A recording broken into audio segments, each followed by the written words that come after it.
All right, there we go. Good morning and welcome to this morning's vTalk on 1031 exchanges in real estate.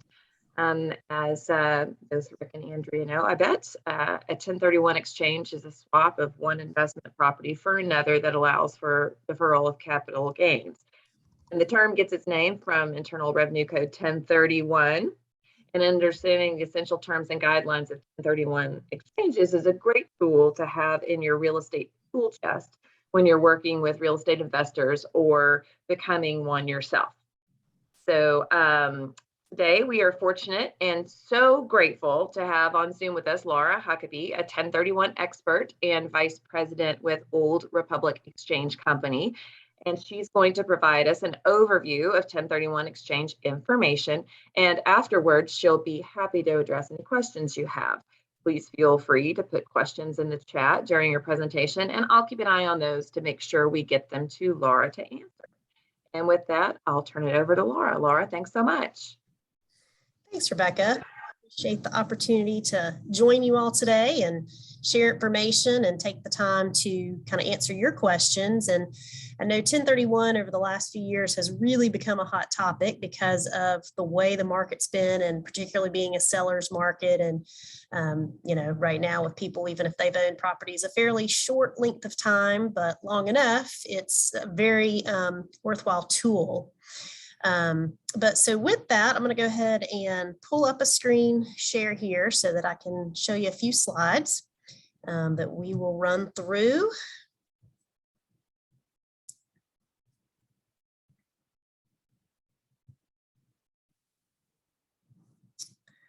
Okay. So again, I am Laura with Old Republic Exchange. We are a national qualified intermediary. So my primary responsibility is handling sales for 1031 exchanges in Tennessee and North Carolina, but we also handle operations for basically half of the country. So from the central time zone east, and our company is a wholly owned subsidiary of Old Republic National Title. I'm mentioning that now because we'll come back to it later. It's a really important point if and when you are helping a client to secure a qualified intermediary, to understand what kind of security and protections that are offered, because one of the key responsibilities of the qualified intermediary is to hold proceeds between the sale of the relinquished property, which is the one being disposed, and the purchase of the replacement property. So a lot of times that can mean that we're holding a lot of dough, have a lot of money in the bank, and want to keep it secure and safe. And so us being backed by Old Republic National Title brings about a lot of financial security. Our financials are publicly available, but the one thing I like to point out immediately is we carry $120 million in fidelity bond, which is very reassuring when holding, some large sums of money for multiple taxpayers. So what is a 1031 exchange? Well, Rebecca and I just were kind of laughing at the beginning before we got started that it's over 100 years old now.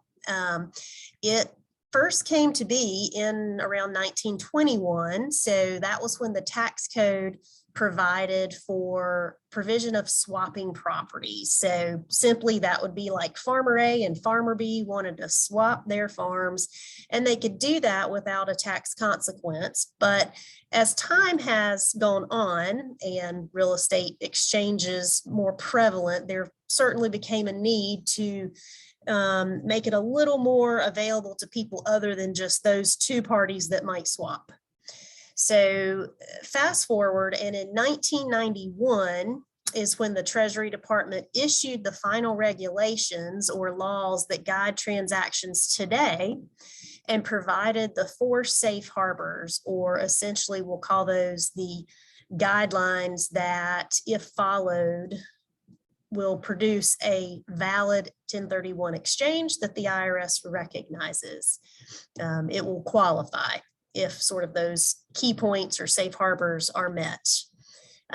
So basically 1031 is a section of the tax code, and it's allowing for no gain to be recognized when the sale of a property is instead handled as an exchange, meaning that a new property is going to replace the old, and it has to be one of equal or greater value.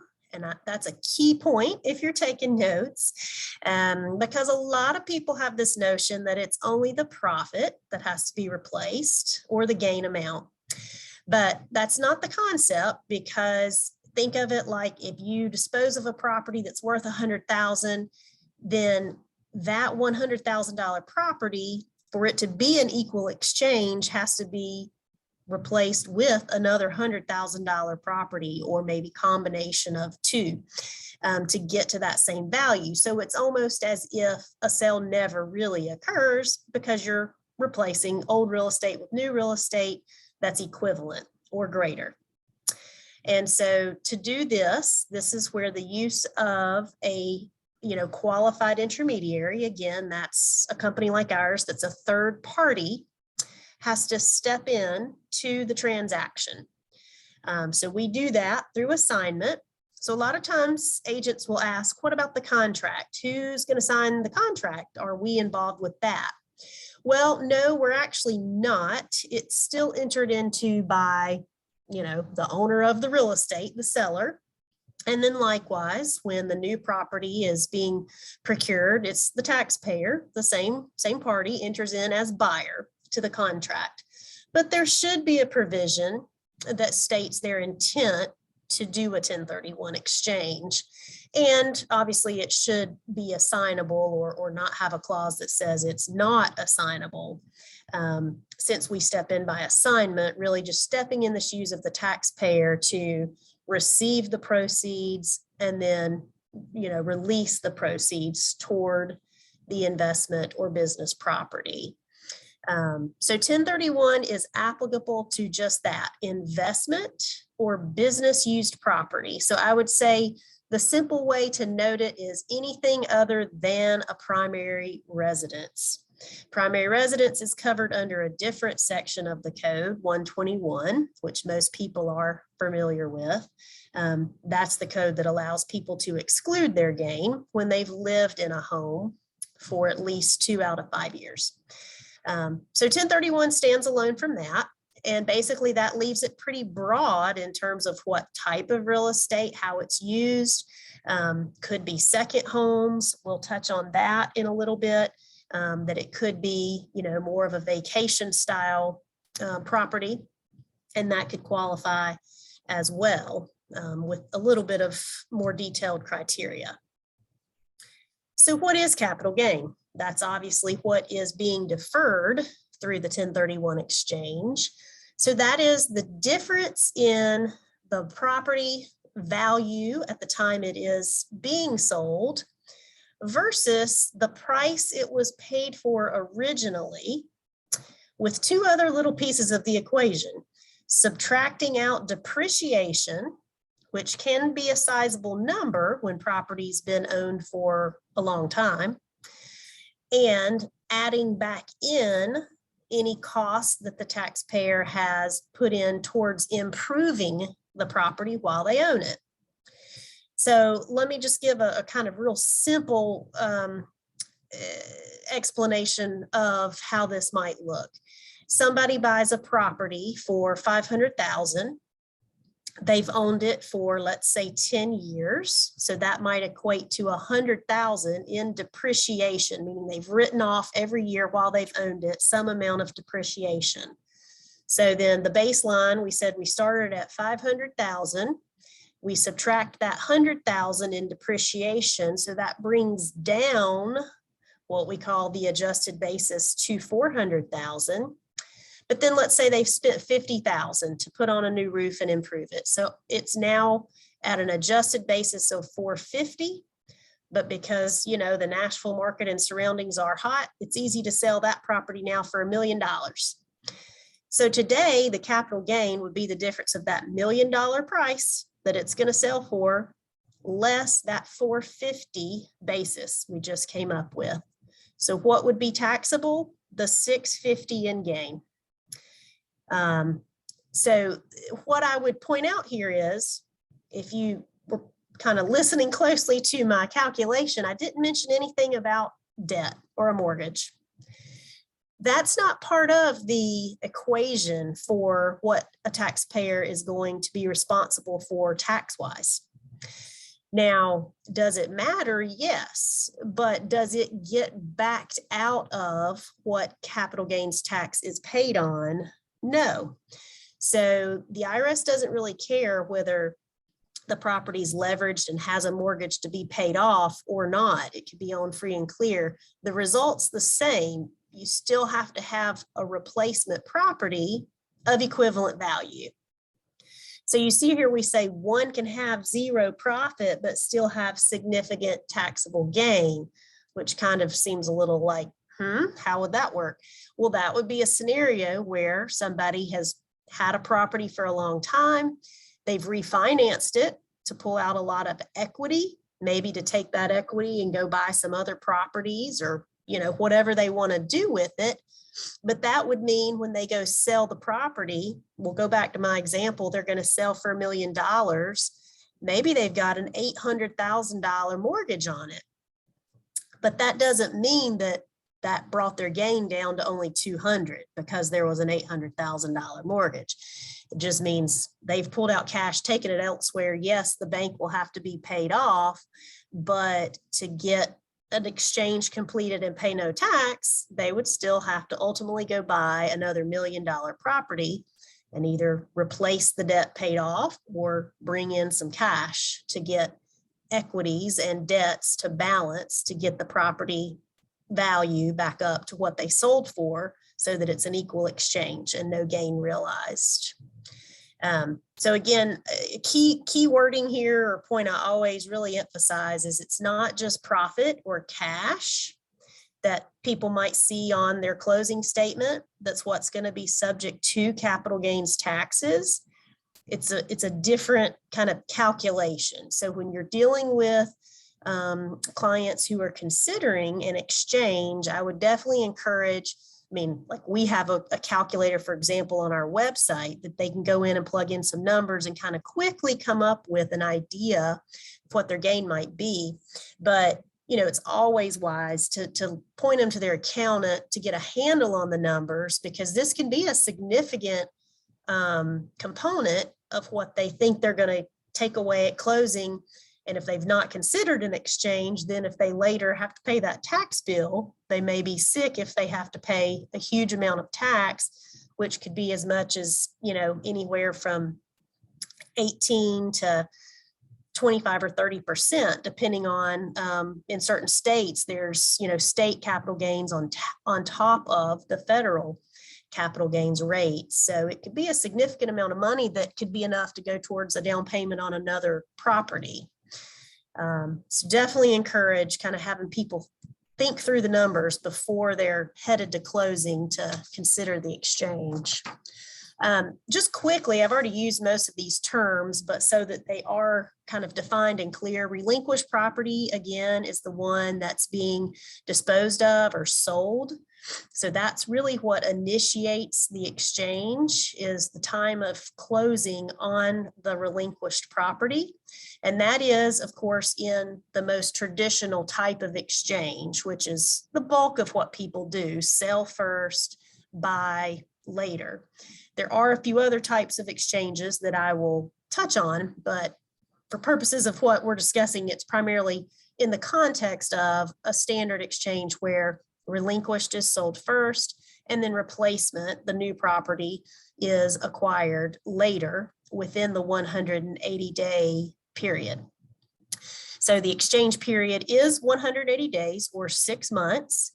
And within that 180-day time frame, the replacement property has to be identified within 45 days. And so both this 45 and 180-day timeline is calculated or initiated from the date of closing on the relinquished. So the property sold. That date of closing, when ownership is transferred, is what sets forth the deadlines. The final little term I have here is G6. That's a section of the code within 1031 specified under the Treasury regulations. But why it's important, and I always like to draw attention to it, it stipulates when the taxpayer can have access to their funds once they've embarked on an exchange. So in other words, it's not accessible by the taxpayer once it's come into the qualified intermediary, the third party, to hold between the sell transaction and the buy transaction. The IRS has placed these restrictions such that the taxpayer cannot control, touch, or really access the funds at all, other than for directing through the identification which property or properties they want the funds applied towards. So, of course, in my world, doing hundreds, thousands of these, I get calls all the time, but I've had people who call and decide they want to go buy a new car when they're 30 days into the exchange period. And unfortunately, we have to say, well, you're going to have to, wait on that new car buy until the exchange is complete, because we are not allowed to just let you withdraw X amount of dollars once they are held by us in the exchange trust account. We're only allowed to release those to buy replacement property.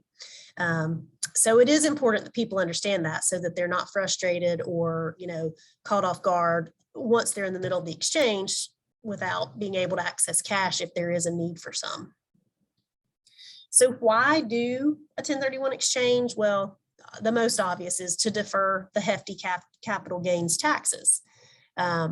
Right now, the federal rates are 15% for most, and in the highest tax bracket, it's 20%.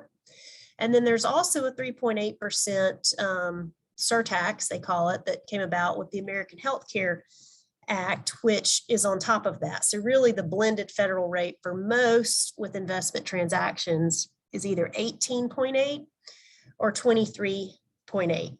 Now, like in Tennessee, there's no state capital gains taxes, so it would just be the federal. But even with that, if you figure it's close to 20% on any, transaction with whatever the gain amount is, it's a pretty large amount of, money going to Uncle Sam.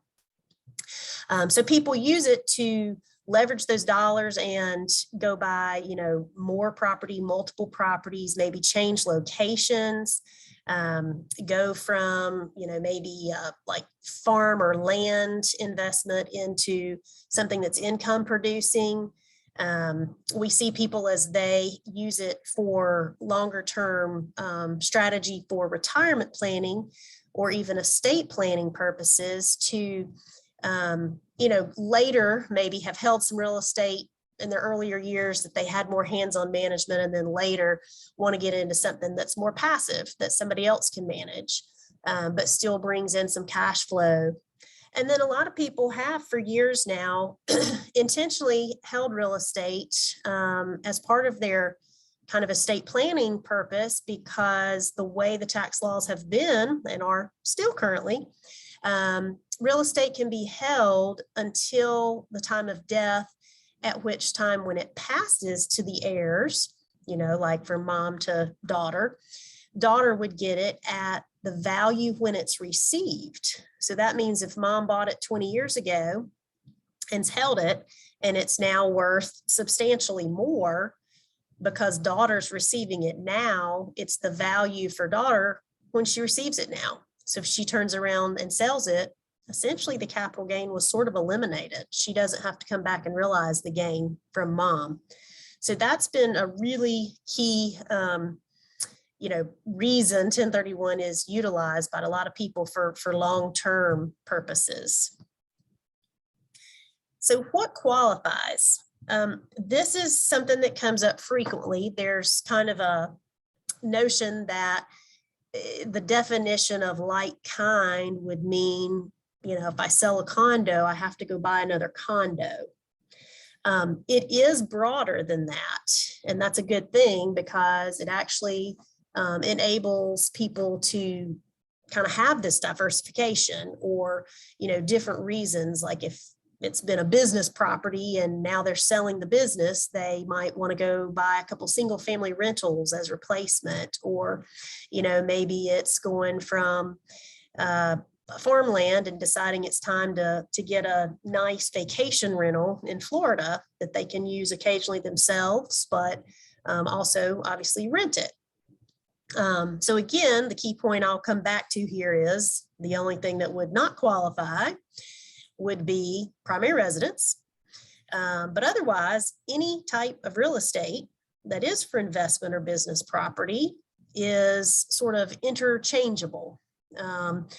Can go different types, sell one, buy a different kind of real estate.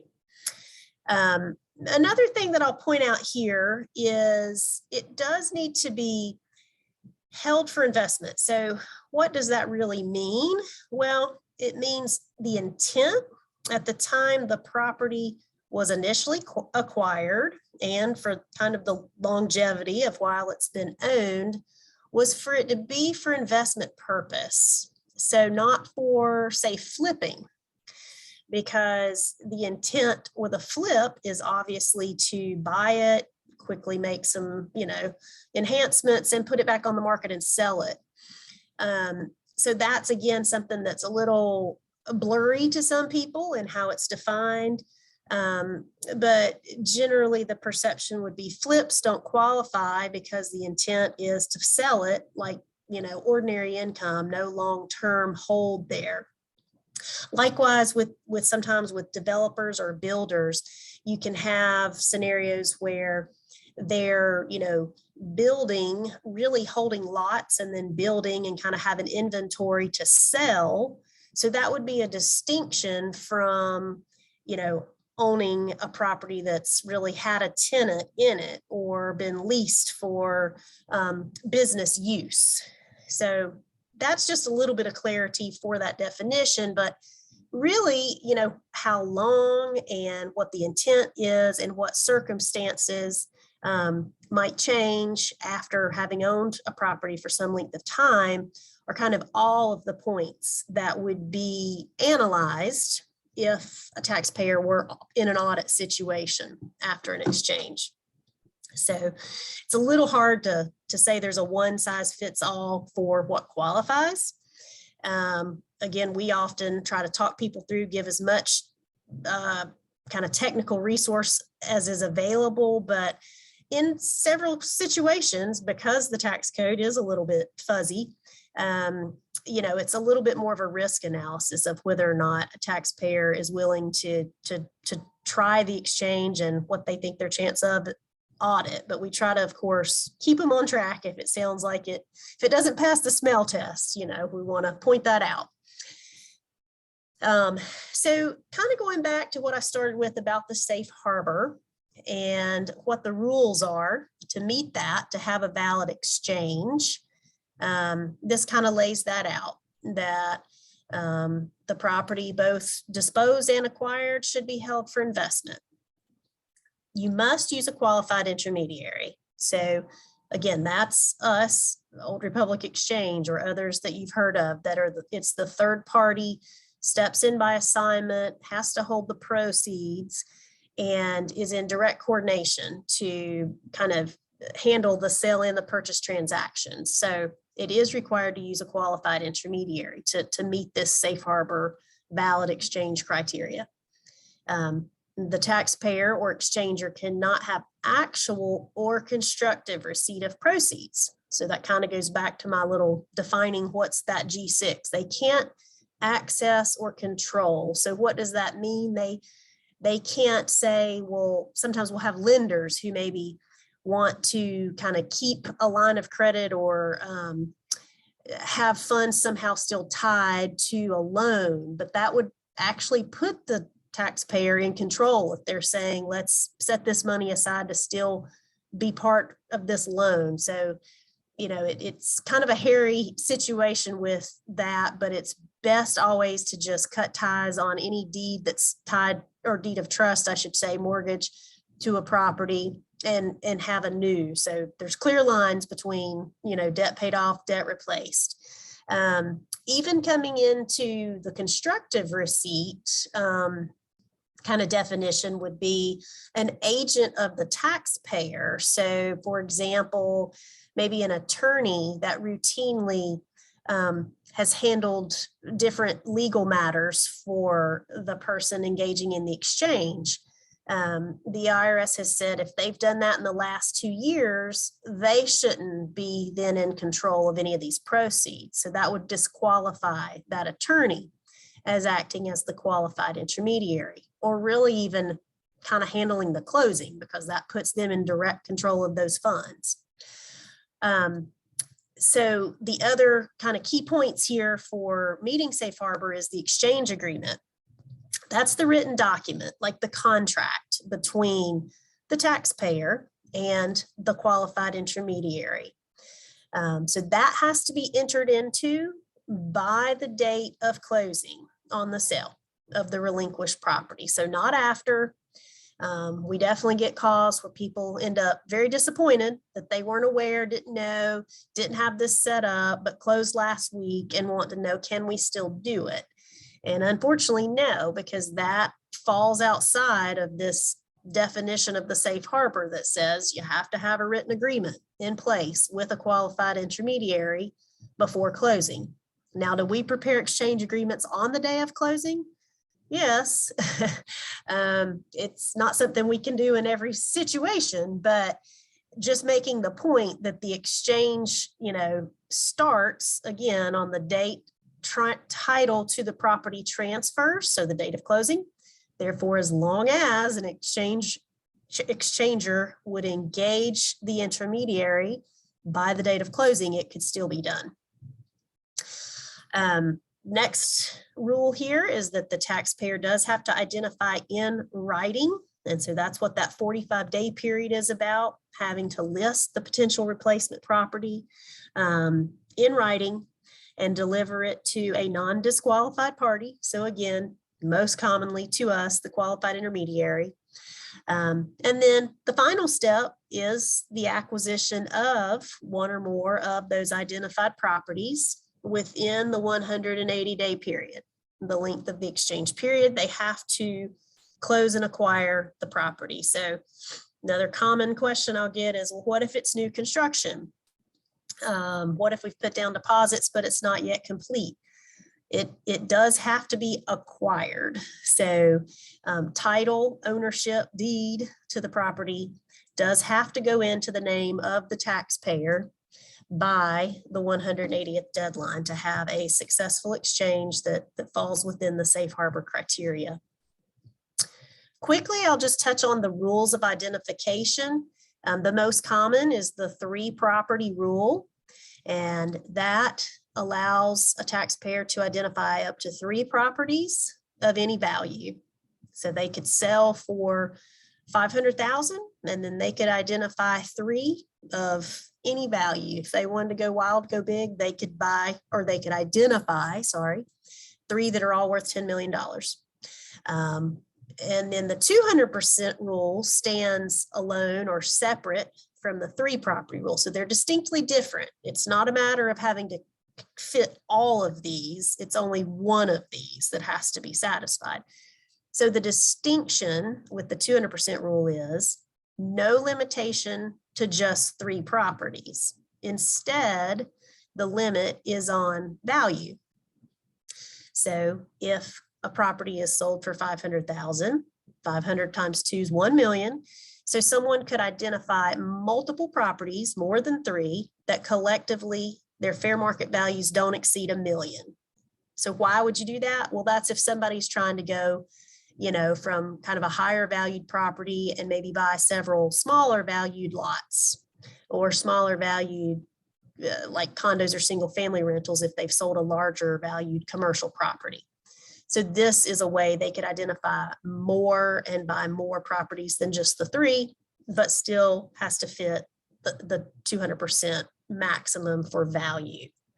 95% really is an exception, so we don't even go into it very much because it's pretty difficult and almost never used, because 95% of the value of all of the properties identified have to be acquired. And so that's not usually very feasible So not very often utilized. This is just kind of a quick depiction of the timelines for a standard exchange, delayed exchange, again, where sale occurs first and then replacement property is acquired later within the 180-day timeframe. And it just kind of, again, reiterates sell the relinquished property that initiates the deadlines by 45 days, have to identify in writing, and then by the 180th day, close on any or all replacement property that was identified. I will hit on the 45-day mark, just again to cue a couple of key points related to identification and the importance of this. In writing does mean it has to be a signed document. It's not just sending an email, but it does not mean it has to be a contract, fully executed contract. So that's a common question. People think they have to have a contract. Technically you don't, but in this market, obviously people are trying fast and furious to get a property under contract, often even before they sell, to make sure they're going to have it successfully able to, be available and close timely. And let's see, moving on. We kind of already touched on the qualified use requirement, and I gave the example or distinction about flipping, but this just reiterates that there is no magical time period. I've had calls where, time after time, and it's even from attorneys and CPAs who will kind of refer to a year or a 2-year holding period. And the true fact is that's not stipulated in the regs, in the Treasury regulations. So, and this is kind of 2 cases that we highlight that explain that. One where there was an exchange that was deemed allowable where property was only held 4 months. That would seem on the surface like, well, gosh, 4 months, that's not long enough. How could that work? But there was just intent was there for the taxpayer to hold it, and some unforeseen circumstance came along that caused the need to sell it, even though they weren't trying to. So unlike a flip, they didn't put it on the market and were actively trying to sell it. And so the courts held up that that was still valid. They thought the intent was there, so it was okay. Versus the other case here referenced that the exchange failed even though property was held for 6 years. And again, that just goes to reiterate there is not a bright line on time. It's kind of frustrating to people that there's not, but it is about the intent and how's the property used, and that it's not inventory, but it is indeed like something that's been held for investment, leased, used for business purpose. And so, this just kind of helps bring a little more clarity to that, but it also leaves room for, I think, people to feel freedom when they do have a property that's met the basic criteria to not feel like, oh, well, I've not owned it a year or 2 years. I could still do this. So the benefits, well, the most important is to defer those capital gains taxes. Leverage those dollars, put it back into more property. It's wealth building. It's also, like I mentioned, relocation. We've seen a lot of exchanges where maybe properties in a college town, college students move on, they decide then they want to, relocate it where it's easier to manage, or just different markets that become hotter at different times. And then the estate planning aspect I mentioned with the step up in basis when heirs do receive the property is a great tool. And so what we do is we do serve that purpose that's required, the qualified intermediary.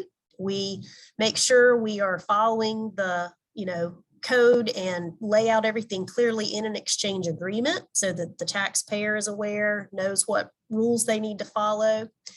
We prepare those documents, and because we step in by assignment, we're in direct coordination with settlement agents, attorneys, realtors, sometimes CPAs, financial advisors, but we do actually have to oversee and sign off on a closing statement in every transaction. So there's a lot of just kind of coordination and communication involved, holding the proceeds, keeping them safe. And then kind of just where I'll conclude is, again, the importance of keeping those funds safe selecting the intermediary and making sure that the intermediary chosen is compliant up on the rules. Because believe it or not, it's an unregulated industry. As much as there's so much mortgage and regulation in lending and other aspects of the real estate industry, there's no regulation for who can or cannot be a qualified intermediary. So in other words, we don't have a special license to do this. You'll see it's oftentimes an affiliate of a title company, but there's many different, lawyers, CPAs, different people who will say, yeah, I'll act as a qualified intermediary, but they may or may not really have a whole lot of level of experience. And most importantly, they may not carry any fidelity bond or errors and omissions. So the financial security is a huge piece. We always kind of joke and know that when American Greed has run the episode that they depict the fraud scheme, there was about 126 million lost by a QI who took the funds and was fraudulent and ran. So, I don't want to throw that out as a scare tactic, but I do want to emphasize the importance of whenever you're working with clients that are dealing with investment property and considering exchange, to just sort of suggest they do their due diligence, they do their homework, and not always just be as concerned about, well, what's it going to cost me, but are my funds going to be there? What's the security and what's the expertise, or is the qualified intermediary going to be able to, answer my questions and help me through the process? So here's my contact information. Our website does have a wealth of tools and resources. And I know I wanted to leave ample time for questions because I kind of just went over at a high level. There's several areas where we could dig a lot deeper with related parties, partnership issues, the vacation homes. But I think I'll just kind of pause here and maybe we'll open it up to some questions. All right, terrific. Thank you so much, Laura, for that overview of 1031 exchanges.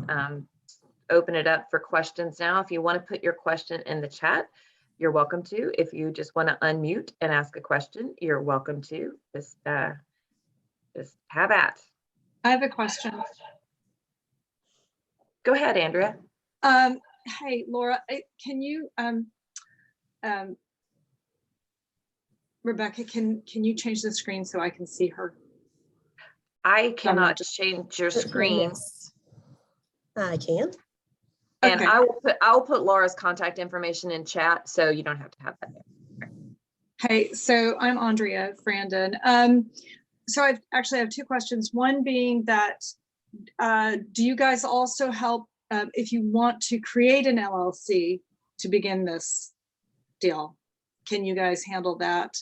And then secondarily, while you're holding the 1031, let's say it increases exponentially in value, but you're not ready to dispose of it, can you take out a loan, an additional loan against the property to invest in other 1031s?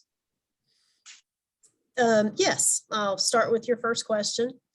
We don't help with an LLC because any qualified intermediary is limited by the Treasury regulations in keeping the sole function of only facilitating exchanges. So in other words, we can't perform other legal services, but what would occur in that instance would be they would just need to engage, like a local attorney that could help, or CPA to form an LLC. Now, we would still be involved with reviewing that to make sure that we're meeting what's called the same taxpayer rule. Because if, say, for example, the property disposed is owned by you individually, and then you want to buy your replacement property to have the limited liability protection through a single member LLC, you can do that because that's one exception where the single member LLC flows back to the same taxpayer if it's formed that way. So we would not be able to form it and create it for the taxpayer, but we would definitely review it to ensure they're complying and meeting that same taxpayer requirement. Okay. Your second question, I believe, pertained to being able to leverage equity in a property. So I think maybe you were kind of indicating like if they pulled out equity to go buy another property, is that? Yeah.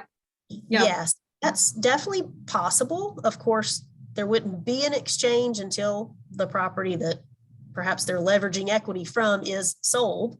But while it's owned, yes, it is possible to refinance or get an equity line, use that equity to go buy other property to kind of maybe pull into their portfolio to get it, in the holding pattern to set the stage for future exchange. I would just point out kind of to my comment about the debt replacement, if they do leverage equity to go, say, put it down as a down payment to buy another property, when it's sold, the one that they leverage the equity from, have to ultimately go replace the full value. So that means get a bigger loan to cover what they pulled out, or have the cash available to offset that. Right. So recently there was talk when Biden took office about changing the whole 1031 narrative.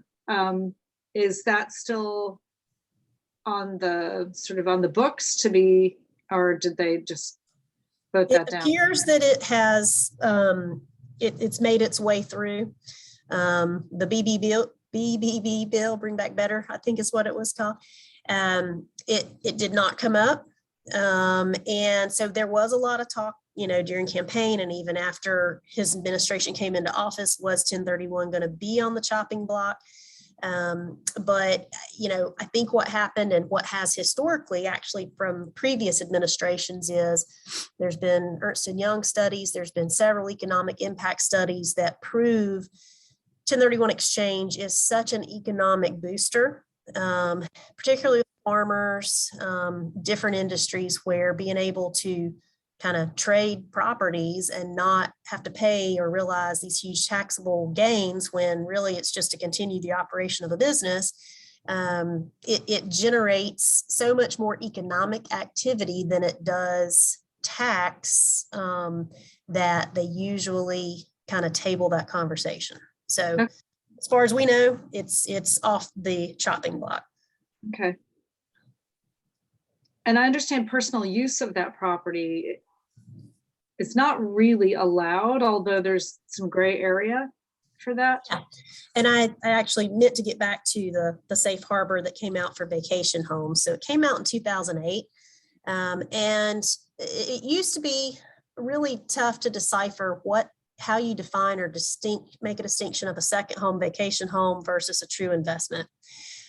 So what they came out with indicates if a taxpayer uses it only 2 weeks or less out of a calendar year for 2 years, and then can show proof that they do rent it for at least 2 weeks or more out of the calendar year for 2 years, then it is satisfactory as meeting the investment criteria for 1031. So what would that mean? That'd be like a vacation home, probably in another state, that you might use 2 weeks out of the summer personally, but maybe you're Airbnb and renting it at least 2 weeks or a month or 6 months out of the rest of the year. And again, that criteria only is stipulated for the first 2 years. So that kind of really gives a nice open window to move into a property like that for 2 years. And then after 2 years, not have to, continue renting it if you wanted it just to become your personal second home. Wait, say that last bit again. Because we were going from 2 weeks to, so say that last portion again about. Yep. So that 2 weeks rental, 2 weeks personal use, required for the first 2 years. Okay. Meaning if it's acquired as a second home, or likewise, if it's a second or vacation home being sold that you're trying to exchange, it'd be that same, the previous 2 years. You'd need to be able to show proof that you've collected some rent for at least 2 weeks out of each calendar year. And then that personal use is limited. And of course, people say, how do they know when I'm using it? I don't know, other than what I do know is they would be looking to see there's rent showing coming in and reflected on Schedule E of the tax return. If there's no rent collected, that's a pretty big red flag. But then after 2 years, you can transition it to a primary residence? To a second home or even a primary residence, right? Got it. Okay. Okay. And that's something you would do. You, Old Republic, could. No, there's no transition simply means personal change of plans, difference in use. There's no like filing distinction or documentation required to do that. For it to come out of a 31. Right. 1031 only has that 180-day life. So we're only a part of it to facilitate it. Beyond that, it's up to the taxpayer and their accountant to do the tax reporting and to sort of make sure they're following those rules. Okay. Thank you.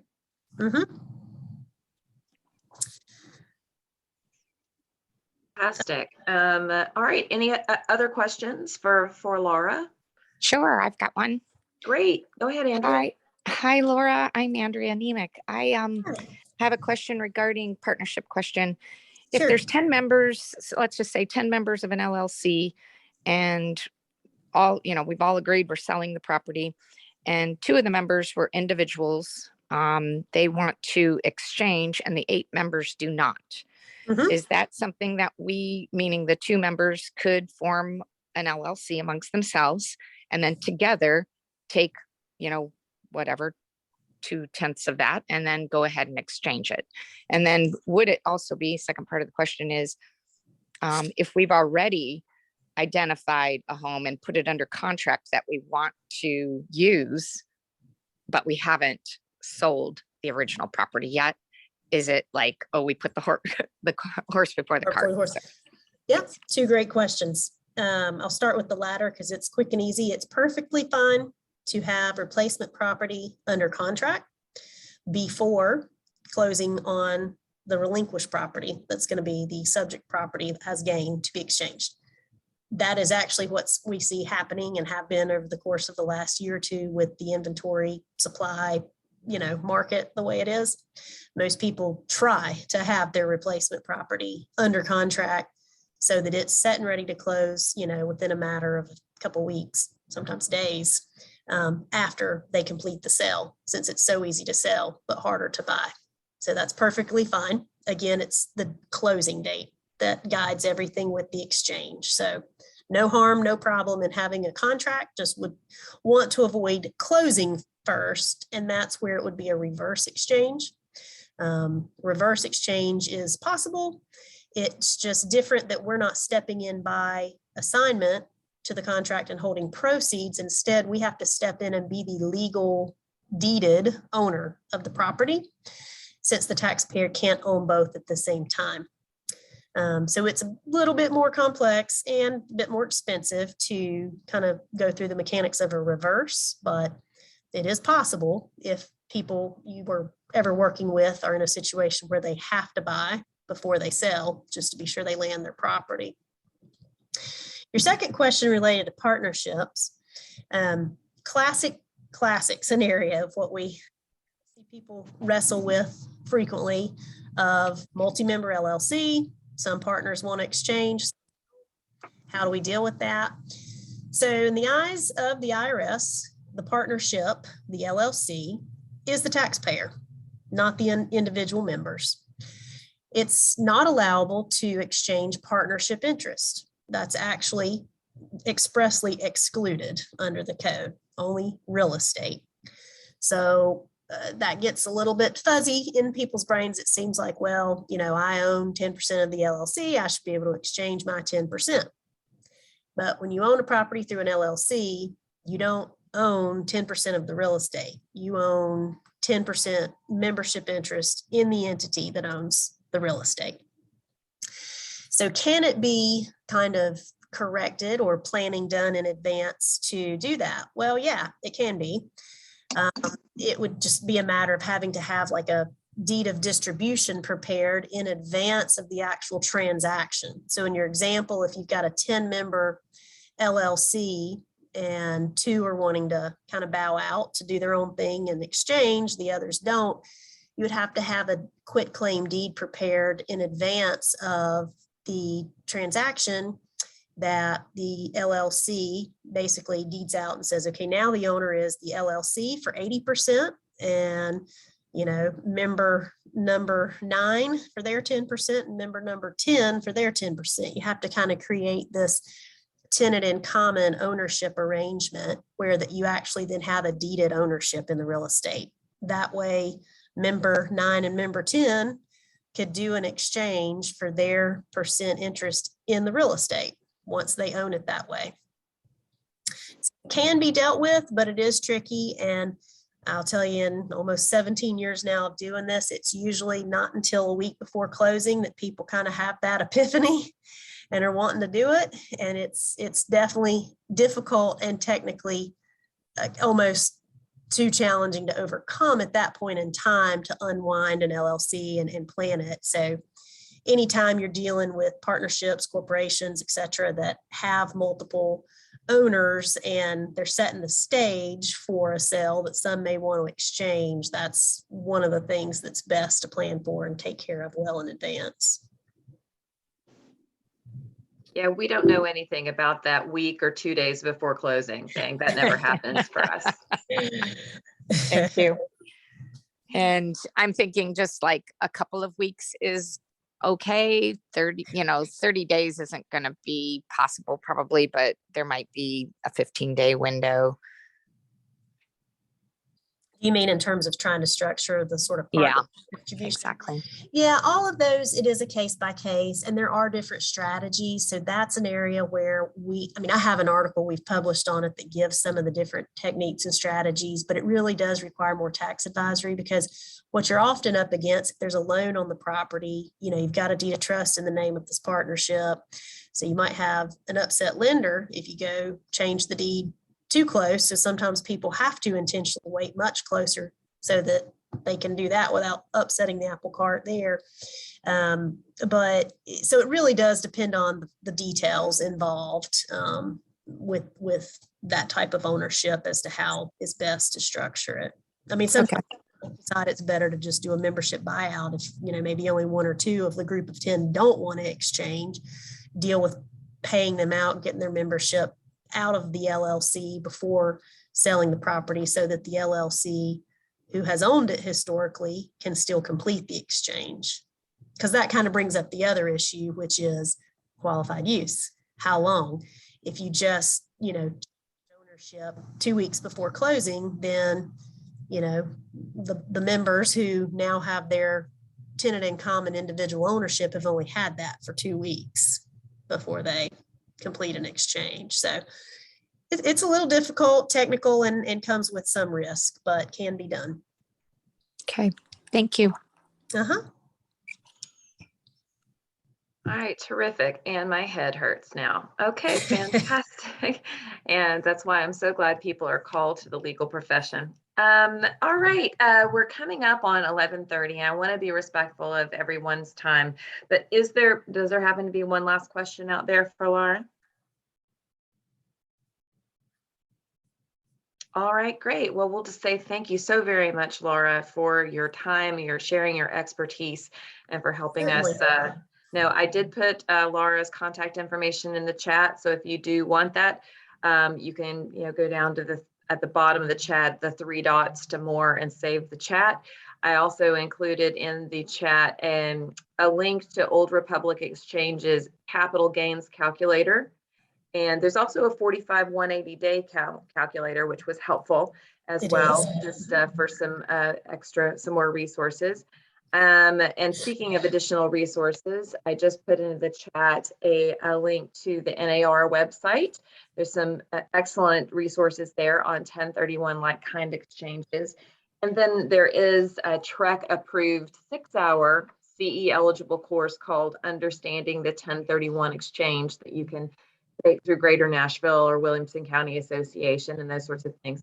As we all know, we're not experts on this. We're going to stay in our lane. We just want to be the source of the source And so Laura has helped us today so we can speak more intelligently to it and advise folks where to go for this such. But also some of us may want to participate in 1031 exchanges as investors ourselves. And so it's very helpful for that as well. We do like to practice what we preach in real estate and become investors ourselves.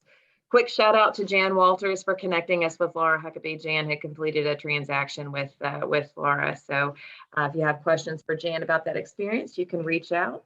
And with that, Laura, did you have anything else? No, just thank you for letting me participate today. Well, thank you all so very much for your time today. And if you have any questions or need any of this information from the chat, you can reach out to me. And of course, you can reach out to Laura directly for questions with setting up 1031 exchanges.